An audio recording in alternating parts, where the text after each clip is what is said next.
RCR, la red que comunica y une al Perú.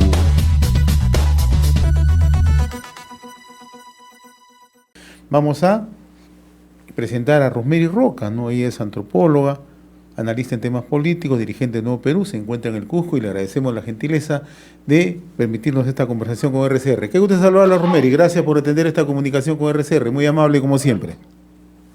El gusto es mío, José. Gracias por el espacio que RCR hoy brinda a regiones importantes del sur como lo es Cusco, ¿no? Y a movimientos políticos como el Nuevo Perú. Gracias.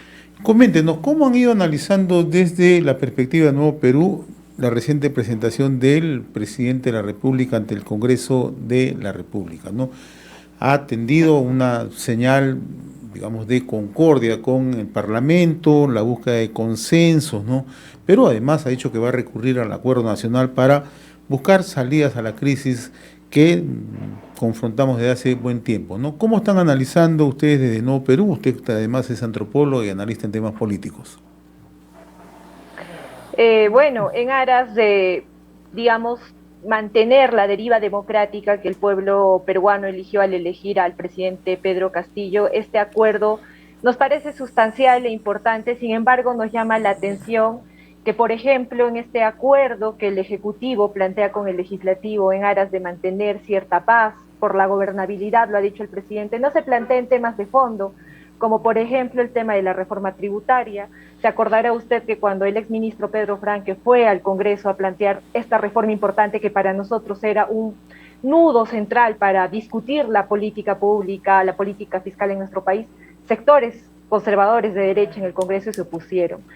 No se ha discutido a fondo el tema de la reforma agraria, otra reforma creemos nosotros importante también, además en medio de un paro ganadero de lecheros y en medio de una crisis brutal agraria. Entonces el presidente hace las paces con el legislativo, pero no se plantean estas reformas, entre otras muchas que creo que nuestro país necesita. No solo eso, al día siguiente, o sea, el día de ayer, el ministro Condori va al legislativo en esta, digamos, suerte de censura que el Congreso le planteó, y en vez, claro, de plantear ciertos puntos sobre la CIS, de garantizar, por ejemplo, el tema de la vacunación gratuita, teniendo en cuenta de qué sector viene el señor Condori, hizo todo lo contrario, ¿no? Digamos, hizo guiños con el señor Aguinaga, ¿no? Digamos, felicitándolo por la política pública en torno a esterilizaciones forzadas.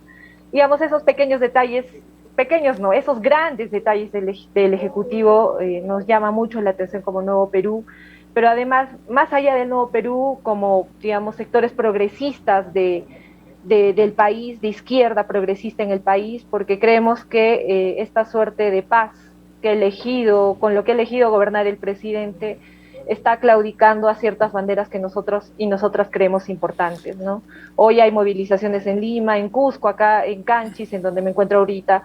Asociaciones de víctimas de esterilizaciones forzadas se han levantado, por ejemplo, contra un posible indulto. O sea, el escenario político está movido y aunque esto del indulto le corresponda al TC, va a votar el Tribunal Constitucional, en algún momento el presidente va a tener que refrendarlo. Entonces ahí veremos hasta qué punto, digamos, esta tregua que ha planteado el Ejecutivo con el Legislativo no implica terminar ya de claudicar con todas las banderas que lo llevó a ganar las elecciones con el pueblo, ¿no? O sea, las promesas hacia el pueblo. Y con el sur, creo que el sur ha sido un bastión importante para el Ejecutivo, un bastión que ciertamente no pide la censura, pero anda descontenta con la forma en cómo se ha ido gobernando hasta ahora. Cuando usted indica que el gobierno está claudicando ante un sector político, ello, ¿cuál es su consideración de fondo? ¿Que el gobierno está transando, que el gobierno se está acercando a los sectores de la centro derecha? ¿A usted le da esa impresión? Mira, él ha sido claro hace tiempo en, por ejemplo, desestimar una de las banderas que para nosotras nos parece fundamental, que es el tema de la nueva Constitución. Primero partimos de algo, reconocemos que estamos en una crisis profunda, o sea, creo que eso es innegable para cualquier sector de derecha, de centro, de izquierda. Lo que está pasando en nuestro país ahorita, con el tema de la pandemia, sobre todo, ha agudizado varios de los problemas que venimos arrastrando como nación hace muchísimos años. Cuando el presidente Pedro Castillo gana las elecciones, lo hace con una bandera de cambio, de reformas profundas. No en vano levantó la agenda que era del Nuevo Perú, que lo levantó Verónica Mendoza y que nosotros alegremente cedimos esa bandera, que era el tema de la segunda reforma agraria, por ejemplo, por hablar de una de las reformas. ¿Por qué hablamos de reformas? Porque no podemos continuar como lo seguimos haciendo hasta ahorita. Entonces, cuando el presidente deja, por ejemplo, de impulsar temas como el cambio de constitución, porque creemos nosotros que esa es una de las salidas para salir de este hueco, de esta crisis en la que nos encontramos, si el presidente está claudicando con eso, nos está diciendo que está dejando ciertas banderas que podrían ayudarnos a reformar o cambiar el rumbo de nuestro país. ¿En favor de quién deja esas banderas? De la gente con la que decide pactar. Para nosotros eso ha sido claro hace tiempo y sin embargo, a pesar de ello, nosotros hemos seguido insistiendo, hemos dialogado con el presidente varias veces, las organizaciones sociales siguen buscando hablar con el presidente porque creemos que la vacancia, a pesar de todo ello, no tiene sentido de ser porque eso generaría mayor crisis, agudizaría la crisis en la cual ya nos encontramos. Entonces no estamos a favor de la vacancia, lo que sí seguimos exigiendo es que el presidente pueda tomar el rumbo. Sin embargo, esas muestras se van agotando, ¿no? El pueblo mismo se viene cansando, como le digo, por ejemplo, la ciudadanía se está movilizando. Ayer hubo una gran huelga de los ganaderos, de los lecheros, acá se está anunciando un paro agrario rural, o sea, son cosas que el presidente tendría que tomar en cuenta, en todo caso el Ejecutivo y el Legislativo tomar en cuenta para decir que hay un pueblo descontento y que si esto no se endereza... Señorita Roca, ¿quién cree usted que está poniendo la agenda? ¿Vladimir Cerrón? Yo creo que ahí hay una convivencia pragmática. Yo no sé, o sea, si Vladimir Cerrón estuviese poniendo la agenda, no olvidemos el programa con que Perú Libre ganó las elecciones. El programa es un programa que ellos mismos reivindicaban de izquierda radical. Yo no sé cuánto de izquierda radical tenga este gobierno, ¿no?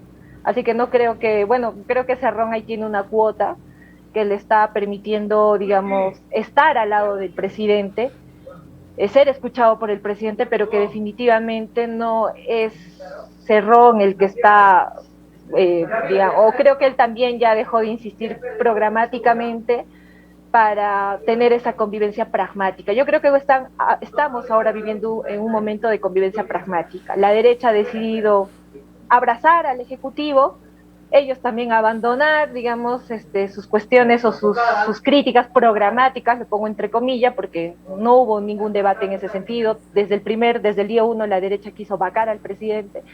Y el presidente debería darse cuenta que no es suficiente conceder aquellas banderas de cambio que se ofreció en campaña, porque la derecha no lo va a dejar en paz. O sea, el caso Ollantumal es un caso ejemplificador, ¿no? Él abandonó en sus tres primeros meses, de gobierno, había acá explotado el conflicto de Espinar, había habido muertos, el presidente decidió optar por la minería, ¿no? Estoy hablando del primer caso fuerte del gobierno de Humala. El presidente es ahí donde se cambia de polo rojo al polo blanco, y la derecha no le perdonó nunca nada. O sea, si el presidente Castillo cree que concediendo su agenda la derecha lo va a dejar en paz, creemos nosotros que está equivocado. Hay más bien lo que tendría que hacer es aliarse con el pueblo, con las organizaciones que mínimamente siguen apostando por lo que él ganó estas elecciones, y a partir de eso gobernar. Ustedes han sido aliados en los primeros meses de gobierno, ¿no? Aliados directos, ¿no?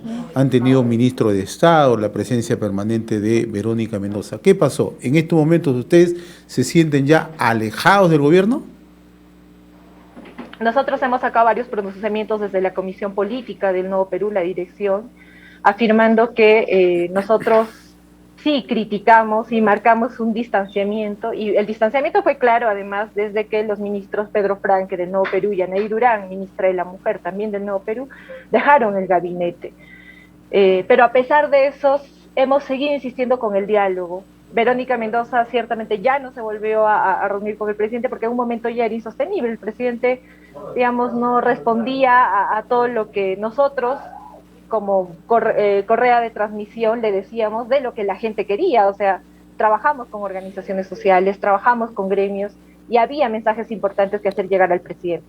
Nos dimos cuenta que el presidente hay un cierto momento que ya no escucha, o simplemente te escucha y no pone en práctica aquello con lo que se compromete. Entonces, para nosotros eso ya termina de ser algo desgastante, y en todo caso comenzamos también a presionar con las organizaciones para que de alguna u otra forma estas agendas importantes que el pueblo demanda sean escuchadas y puestas en práctica. Hace unos instantes usted mencionaba el caso del ministro de Salud, ¿no? ¿Para usted el ministro de Salud debe ser censurado? Mire, yo no creo que censurado, es más, no lo ha sido, o sea, haríamos una discusión usted y yo y muy hipotética, porque no ha sido así el caso.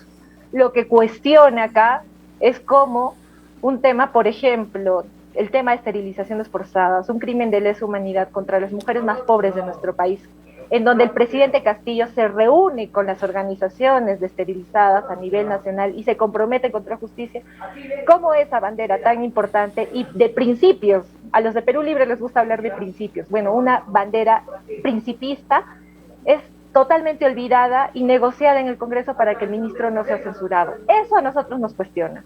Nosotros no creemos que la forma de gobernar un país sea a partir de censuras o de pedidos de vacancia. Esa es otra reforma de la cual hablamos. La reforma, ese tipo de reformas en donde, por ejemplo, pedir vacancia sea una cosa cotidiana es algo que tiene que cambiar en nuestro país porque no ha servido. O sea, el balance que podríamos hacer de todos estos años es que esta forma de gobernar no ha servido. Entonces debemos buscar otras, pero ir al Congreso y claudicar una bandera tan importante y de principios, a nosotros nos llama mucho la atención. Y obviamente la derecha lo abraza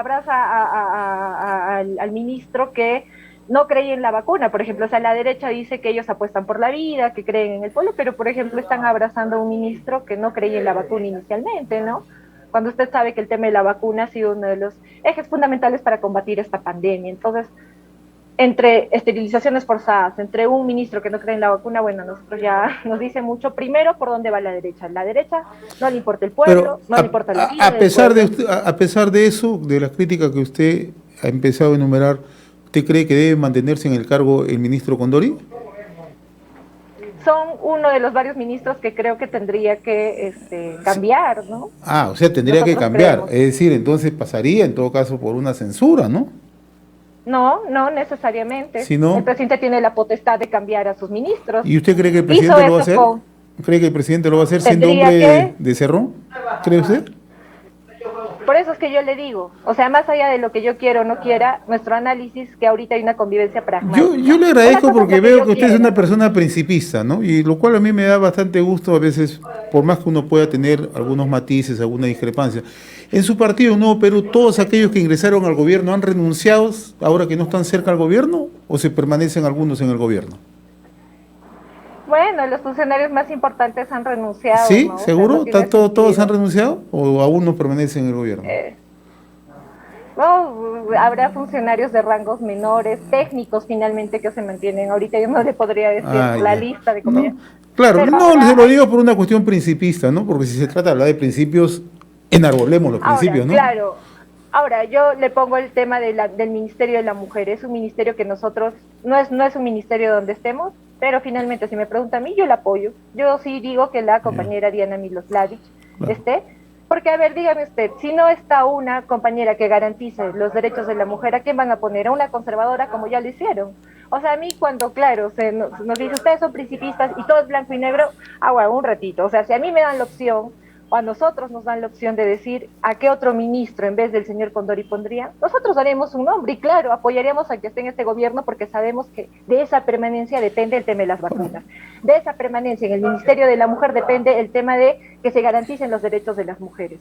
O sea, yo con todo el tema de la crítica al gobierno, nosotros incluso felicitamos y saludamos que Diana Miloslavich esté al frente de su ministerio. Para nosotros eso es fundamental. Y si hay compañeros que se quedan a garantizar ese proceso, nos parece bien.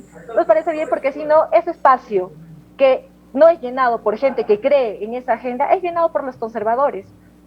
Entonces nosotros estamos disputando, queremos disputar desde el Estado, y se lo hemos dicho al presidente, y es por eso que participamos del gabinete. Ahora, O sea, muchos nos dijeron a nosotros, renuncien cuando el presidente ya había abandonado ciertas banderas, pero a nosotros era fundamental que el compañero Pedro Franque y Ana Durán se queden, Pedro Franque a mantener la reforma tributaria. Hubo un momento en donde no se pudo, se dialogó con el presidente y ya era insostenible. ahora, Ahí pasó la ruptura. el otro tema que quería abordar, ¿no? El tema dio a conocer el presidente del Consejo de Ministros, ¿no? Sobre el adelanto de elecciones generales, ¿no? Que opinión tiene sobre ese particular, ¿no? Porque sí se ha tratado. Esta mañana que hemos conversado con el ministro de Cultura, Alejandro Salas, él ha confirmado que sí se ha tratado entre los ministros, ¿no? Y que luego se ha desestimado este tema, ¿no? Me gustaría de manera puntual, ¿no? La posibilidad del adelanto de elecciones generales. Bueno, primero para empezar, lo que nosotros siempre hemos manifestado es que hemos sido siempre respetuosos de la voluntad de la deriva democrática que el pueblo peruano ha elegido. Esa deriva democrática fue elegir al presidente Pedro Castillo para terminar su mandato y es en esa bandera en la que nosotros nos hemos mantenido. Entiendo que el tema de adelanto de elecciones fue como la salida en medio de tanto entrampamiento, que también el pueblo lo ha estado manifestando. Usted lee las últimas encuestas y decían, si se ve el presidente, bueno, que también se vaya el legislativo, que es algo que el legislativo obviamente no quería. Si eso se iba a mantener de esa forma, o sea, si el legislativo iba a seguir con el entrampamiento, con la idea de vacancia, de la cual nosotros hemos denunciado siempre, nosotros decíamos, bueno, en el adelanto de elecciones hubiese sido aquella salida que le permita al gobierno por dialogar. Pero el gobierno, como usted sabe, ni siquiera hizo eso, el Ejecutivo no hizo eso, el Ejecutivo fue al Congreso a abrazar a la derecha y terminó siendo lo que es ahora, ¿no? El pacto por la gobernabilidad, entre comillas. Y una última pregunta, y yo le agradezco la amabilidad que he tenido con RCR, Red de Comunicación Regional. ¿Verónica Mendoza está activando políticamente o está ayornada en estos momentos? ¿Está digamos, manteniendo, digamos, su año sabático? No, Verónica sigue siendo parte del Nuevo Perú. Pero no se pronuncia, no se le escucha, ¿no? No se le escucha, ¿qué pasa? Lo cierto es que desde el Nuevo Perú ha habido un proceso de recambio en torno a la dirigencia. La presidenta ahora, lo era antes, Verónica Mendoza, ahora es Anaí Durán. Ella es quien ha estado manifestándose. Nuestro nuevo secretario general es Enver León, un compañero sindicalista joven, con mucha promesa política, en vez de Álvaro Campana, que lo fue antes, ¿no? Entonces son compañeros que han vuelto a la militancia cotidiana, no están en un cargo dirigencial. Y claro, ya nuestra compañera Verónica seguramente se irá manifestando de la coyuntura. Ha estado hace poco en Chile, por ejemplo, ella sigue en actividad, ha estado en el cambio de mando con el presidente Boric, entonces ahí ella se mantiene haciendo política. Yo creo que eso es algo muy intrínseco a ella, ¿no? O a todos los que hacen política, no por dejar un cargo dejamos de participar del contexto. Muy bien. Rosemary Roca, antropóloga, dirigente de Nuevo Perú, analista en temas políticos. Yo le agradezco la amabilidad de compartir esta comunicación con RCR, Red de Comunicación Regional. Ha sido un gusto, muy amable como siempre, ¿eh? RCR, la red que comunica y une al Perú.